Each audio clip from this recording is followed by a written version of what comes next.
What's up guys, Readiness Rations here with you again. I've always had a fascination with freeze-dried, emergency, and survival meals. Those food packs that you just add water to in order to rehydrate and consume. Today we're going to be taking a look at just such a food ration. This is from Foodpack, a company out of Estonia, and I'm looking forward to seeing what they bring to the table. Before we dig in, give this video a thumbs up if you like seeing these food ration reviews here on YouTube. Subscribe to the channel so you don't miss any of my future content, both commercial and military, and let me know down in the comments what meal you would like to see me review next. So this is my first look at a tactical food pack product. Apparently they are designed by special forces, and as the little pictograph here shows, they're for military, hiking, camping, emergency survival, and all other various outdoor activities. The particular menu that we're taking a look at today is Mexican hot pot and beef. It's a little bit interesting to see a Mexican flavored menu coming from a European company. Just add water, less than 10-minute preparation time. They have real taste,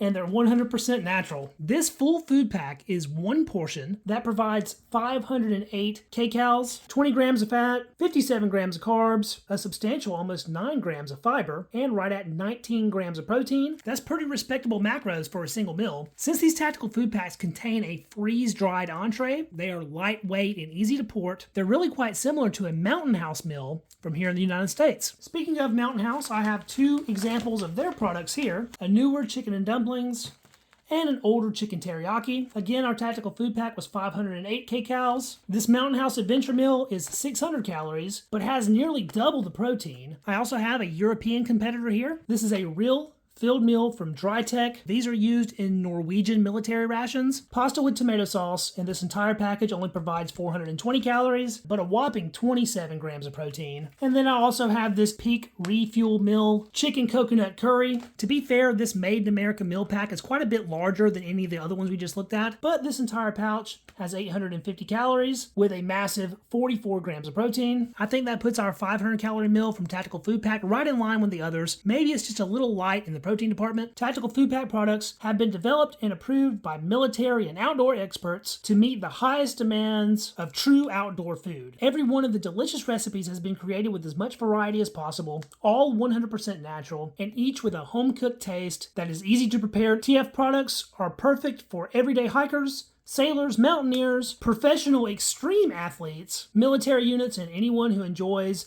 an active lifestyle, and a healthy menu. Their slogan is pretty amusing here. We are guided by the Special Forces principle, don't F with the food. That was produced by Tactical Solution in Estonia. And I think I've done enough blabbing. Let's get into this thing. Easy tear notch on this. Looks like we're dealing with an industry standard Mylar package. Zip top, wide mouth for easy access. There's a do not eat oxygen absorber. Of course, we won't eat that. And then there is our dried Mexican hot pot. I can see carrot, bean, freeze-dried rice, and a whole bunch of spice powder. This has very little aroma dry. I sure hope it has more flavor than it does smell. I always like to try just a little bit of a freeze-dried menu before it's rehydrated. Unfortunately, I don't really see any large chunks of meat, so I guess we'll get one of these little chunks of carrot. Tiny little freeze-dried carrot cube. Delightfully crunchy. That disappeared in an instant. That was a little bit sweet and carries a lot of that Mexican-inspired flavoring. Looks like this kit calls for 300 milliliters of hot water and 9 minutes to rehydrate. Here's our 300 mils. And that's going to require a good stirring to make sure we get all the corners. Now that the water's hit it, it is a good deal more fragrant, but still for some reason it's not really screaming Mexican food to me. I appreciate how much extra room they give you in this pouch. It made stirring very easy. So we'll seal this back up and give that the instructed 9 minutes. It wouldn't be much of a video reviewing just one item. So we're also going to be checking out an item from a Polish military ration. This is a concentrated drink powder, lime flavored green tea, and it's a couple years old at this point. Polish rations are some of the best in the world. This particular beverage though will be a new one to me. Look at all those beverage balls. It looks a lot like fish food. I guess we'll try a few of them dry here. Oh man. Sweet like candy, very tart, certainly lime with the Ziploc top of this pouch. It is designed to mix your drink in the bag. That calls for 250 mils of water. And of course I spilt a whole bunch there. Now that we got that sealed up, we'll shake it to mix. I might have overfilled this just a little bit because it was quite difficult to shake up without springing a leak. Now that basically looks like a tea. Let's pour that up here. Yeah, there's still some junk in the bottom. Give that an additional quick stir here. Now let's clean up this mess I made. Luckily, I always keep some Lighthouse toilet paper from US MREs handy. Looks like I'm gonna need more than one pack, actually. There, nice and dry. Let's check out a couple more international treats while we wait on our main. This is a 20-gram package of peach jam from a German military ration. And to have something to eat this jam on, I think we'll open up a package of these toast biscuits from Brazil. This was part of a Brazilian Navy ration that I reviewed recently here on the channel. I'll link that video up here for you if you want to check that out. I remember really enjoying this jam the last time I've had it, but that has been quite a while since I reviewed my German EPA. Oh yeah, that stuff looks good. Look at that jam juice. I guess we'll get just a bite off the spoon here first. Sort of a dark orangish brown color, and there is a little bit of visible peach actually in the mix there. That is a flavor bomb. I wish this package was like 3 times the size because this peach jam is freaking delicious. I think it'll be even better on some of our biscuits here. Now, these were supposed to be like pieces of toast, but shipping to the US from Brazil wasn't easy on them, so now we're left with a sort of croutons. Get a little bit of jam on our toast there. Let's try that one out. This Brazilian ration toast is quite mild. It does have a slight sweetness all of its own, so it matches up with this jam perfectly.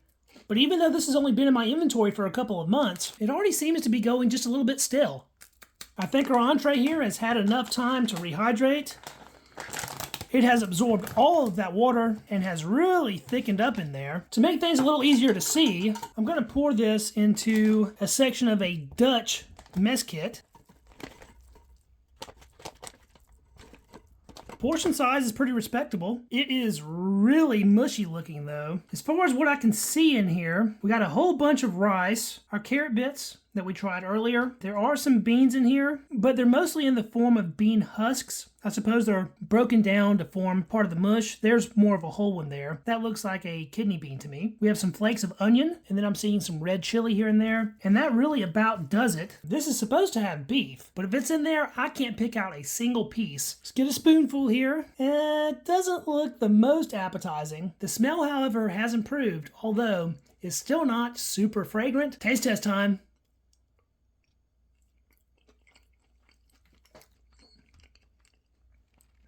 That texture just doesn't do it for me. It is both gritty and mushy, a really odd texture for rice. Everything's rehydrated just fine, nothing's crunchy. Texture-wise specifically, this feels more like a cauliflower rice than it does a true rice.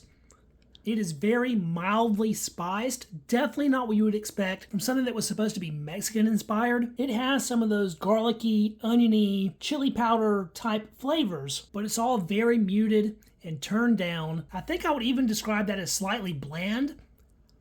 However, it doesn't seem to be lacking for salt, and the more of it that I'm eating here, the more I'm picking up on a slight spicy note, which I enjoy. There's a little bit of burn in the back of my mouth. I just wish there were more flavors to accompany that little bit of spice.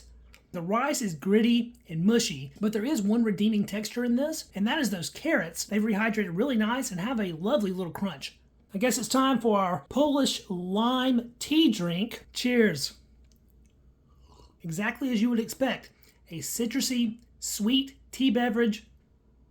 Refreshing and tasty. Everything dissolved nicely and it is quite clear. I think I might like this Polish military drink a little better than I do the actual food that we're eating. My favorite way to improve the taste of a meal that's a little bit bland is the addition of a little bit of hot sauce. This is Melinda's Ghost Pepper Wing Sauce, and I think it's the perfect pairing for this Mexican hot pot. I've always been a fan of Melinda sauces. They're some of the best on the market. I'm going to put a pretty healthy amount here. Get a nice bite there with some of the hot sauce. Yeah, man. That's what it needed. Right away, you get that tangy vinegar hit that elevates all the flavors, and the addition of that little bit of ghost pepper taste and ghost pepper heat really complements the flavor profile of this meal overall. I gotta get another bite of that. The Tactical Foodpack Mexican Hot Pot was a little bit spicy by itself, but with the addition of this ghost pepper Melinda's, it is seriously spicy now. So over the years, I've been lucky enough to try quite a few freeze-dried food products very similar to our offering from Tactical Foodpack here, and unfortunately, I must admit, this Mexican Hot Pot was pretty underwhelming compared compared to some of the other offerings in the market. I wouldn't be opposed to giving Tactical Foodpack another try with a different menu, but as far as this video is concerned, they don't quite stack up to other competitors in the market. And personally, I would much rather have something from Mountain House if I was in a situation where one of these food packs was needed. Thanks so much for watching, guys. If you enjoyed the video, don't forget to hit the thumbs up. If you have any experience with Tactical Foodpack, let me know about that down in the comments and what you thought about the review in general. Don't forget to subscribe to the channel for all of my future videos, and I will catch you guys in the next video. See you then. Peace.